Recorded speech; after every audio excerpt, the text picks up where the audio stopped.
first speaker, we have Patricia Vastis. Patricia redefines and examines the true meaning of the word healthy.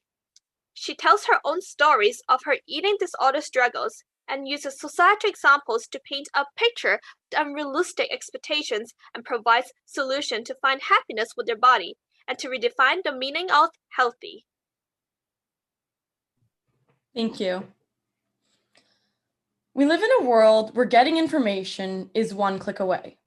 If I were to write vegetables are bad for you on social media, there's nothing stopping me from making that statement or telling you that I'm wrong. What does healthy mean? And why is the notion of healthy universally defined? Social media drives our interpretation of the word healthy. Unreasonable expectations that girls need to have flat stomachs, thigh gaps, bulging breasts, and perfect skin is all driven by social media. Thanks to TikTok and Instagram, 68% of girls and 51% of boys exercise with the goal of losing weight or to avoid gaining weight. When I was in grade 8, I started to notice my body for the first time. I also heard a lot of girls talk about how much they hate their bodies. I started to work out at this time. Not to change my body, but to improve my energy levels and mental health. I loved it, and I never changed my diet. And ever since I was a kid, I've loved food. I loved pasta, bagels, pizza, Nutella, strawberries, everything. I didn't start to have a problem until October of 2019. I saw these posts of these perfect girls and body goals and decided that's how I want to look. I saved countless pages of flat stomach workouts and fad diets.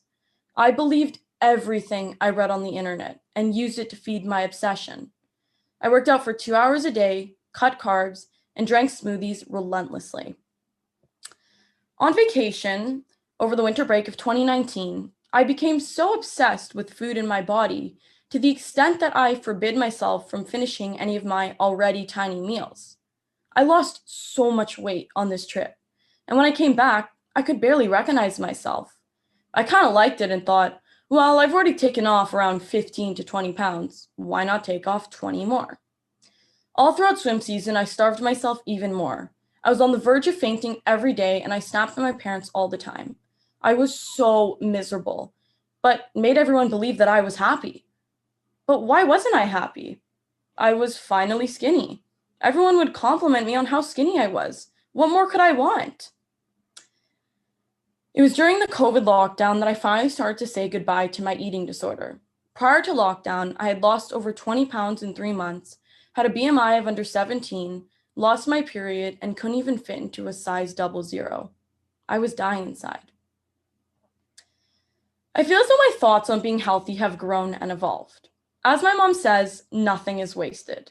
Because of my experiences, it has changed the way that I look at food and how I look at my body. I no longer think of food as the enemy.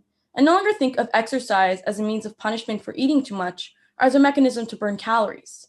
I no longer think of dessert as unhealthy. Why? Because I'm learning that the word healthy has more than one meaning. It's actually quite beautiful that it can be so diverse. Being healthy should be about how you feel and checking in with yourself. Do you feel you've eaten enough today? If not, go grab a snack. Are you tired? If so, go lie down. Don't force yourself to maintain your body. If being healthy is about being slender and toned, then last year I must have been super healthy, being extremely underweight, starving myself every day, and exercising constantly. Last year, society must have thought that I was the image of healthy. But what about now? Well, society must think that I've given up on myself. I don't work out every day, eat what and how much my body wants, have rolls on my stomach and my thighs touch. The fact is, the internet is wrong. TikTok is wrong. Instagram is wrong. It's all false influence.